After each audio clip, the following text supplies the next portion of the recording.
are going to study all the rules and fundamental of the partnership. Before starting the chapter, I just want to explain the definition which is given by the Indian Partnership Act 1932 section 4. That is, a partnership is a relation between persons who have agreed to share the profit of business carried on by all or by any of them acting for all. It means the partnership means where the more than the two persons come together for the business, and that business is for the profit motive. So this definition is actually given by the Indian Partnership Act. Now with this definition we have some special points which we have written here. The partnership is a separate legal entity. First of all, although the partnership is formed with the number of person or a group of person, but still it has a separate legal entity. So partnership is in a separate legal entity for the accounting point of view. If we talk about the accounting point of view, the partnership has a separate legal entity. But if we talk about the legal point of view, it has not separate entity. It means firms that can be paid from the private assets of the partners, able to pay its liability. It means that if we talk about the accounting point of view, the partnership firm has a separate legal entity, the separate entity. And if we talk about the legal point of view, that the partnership has actually, if the liability of the partnership goes up, then that liability has to pay by the partner also.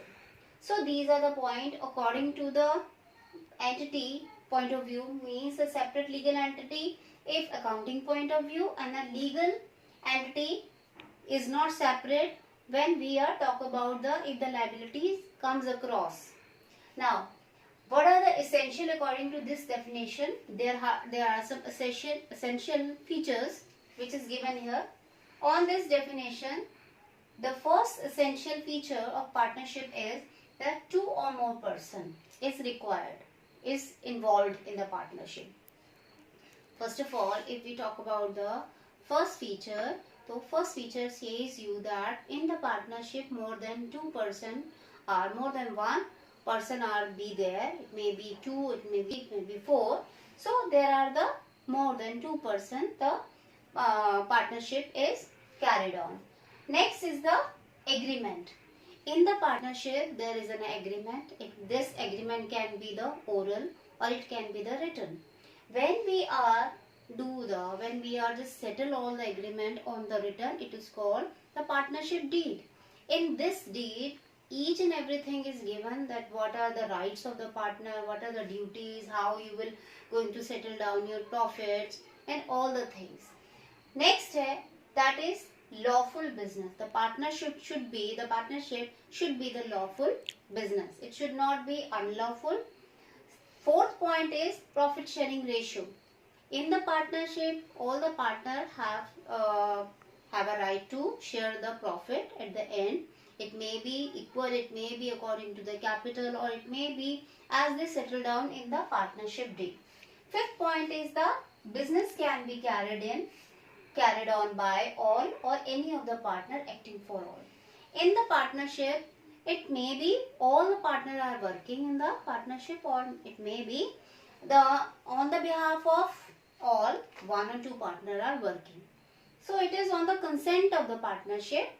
Now with the help of this, when we go to the accounting treatment of partnership, the basic accounts we prepared is the P&L appropriation account, and the other one is the partners capital account.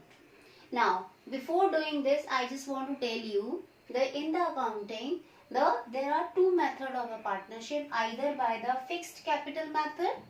In the partnership, when we make the accounting, then when we make the accounts of the partners, we can also follow the fixed capital method, or also there is a second method. This is called the fluctuating capital method. Now when we have a fixed capital method, we have to make the two partnership account First is the partnership capital account and the second one is the partner's current account. And the second method, instead of these making the two accounts, we have to only make only one account, that is a fluctuating capital, partner's capital.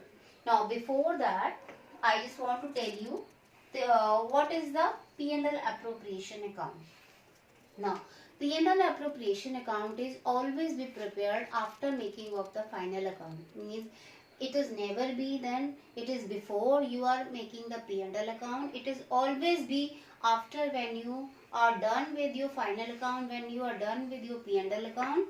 After the P&L, always in the partnership, you P&L account can be prepared. It is never be or can't be possible without the P&L.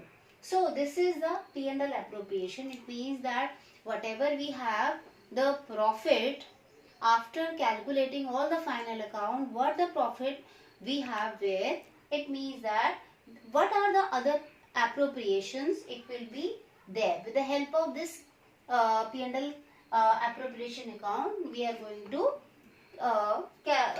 write it all. Now see, if we have a profit, we have to write it on the credit side by P&L profit transfer. Now this is the amount of the total profit we have to write here, and all the appropriation, it means these are actually the allocation, appropriate allocation before distributing the profit. We have, maybe we have the interest on capital, maybe we have the salary for the partners, maybe we have some partner who are who are working as on a commission basis. We have to pay the commission to them also.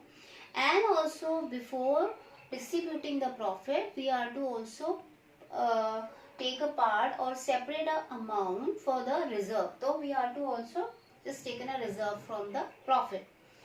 After doing all these appropriations, after this, whatever residual profit is remain, that residual profit is actually distributed among the partners.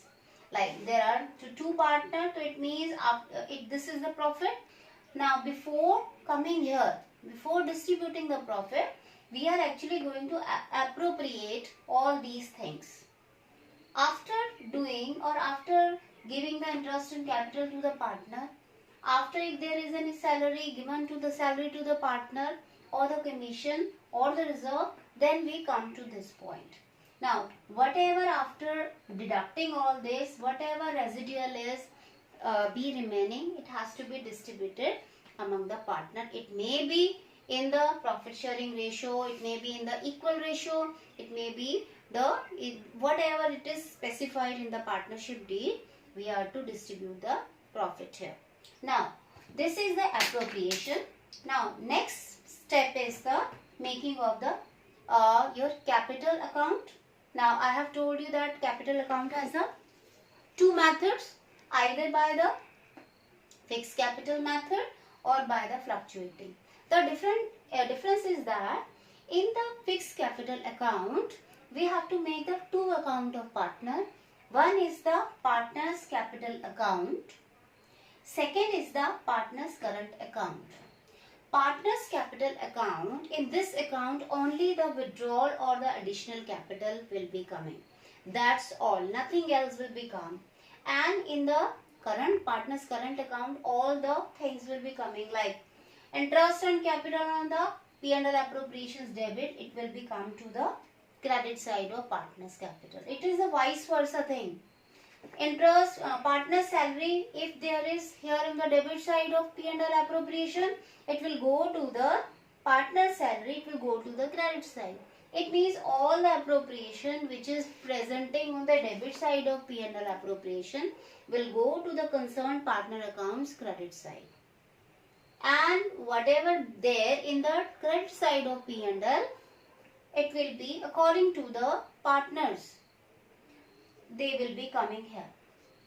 So we can say that either we are adopting the fixed capital method or we are adopting the fluctuating, but on this in these two the partnership appropriation will be the same, but how to make your capital account will be quite different from each other. As I've told you, in the fixed capital method you will follow this, and in the fluctuating capital, when you are going to mix these two accounts, it will be the fluctuating capital. It means this part of the partner's capital will be the part of here also, and also the partner's current account, whatever is coming here will be the part of here also. It means it is the fluctuating capital is actually the total mix of these two. You need not to make a two account here. Instead of two, you are only making a one account of the partnership. That is the fluctuating capital method account. Now here all your what will be coming, to balance BD in case of the debit opening balance, and then the drawing against the capital. This is here it will be. Now interest on drawing. If there is an interest on drawing, you are to be right here on the debit side. P&L appropriation, if there is a loss on the P&L appropriation will be here. Now go to the credit side. Buy balance BD in case of the credit balance, opening balance, if it is already given. Now buy bank, it is an additional capital. If you are also introducing, any partner is also introducing the additional capital, it will be here, will come on the credit side. Now next, interest on capital. Here you can see interest on capital is here, but we are mixing these two. Here there are two accounts here, and instead of two only we are making here only a one account. All these points which is on the credit side of the current account will be goes to the credit side of the fluctuating partner's capital. So see, the interest on capital here on the credit side, it's also here on the credit side. Buy commission, here also the commission. Now it is a partner salary, will go to the partner salary on the credit side of the fluctuating.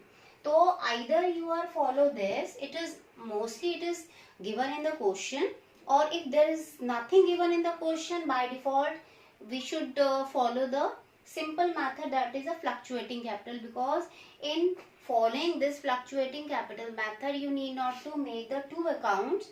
We can only make a one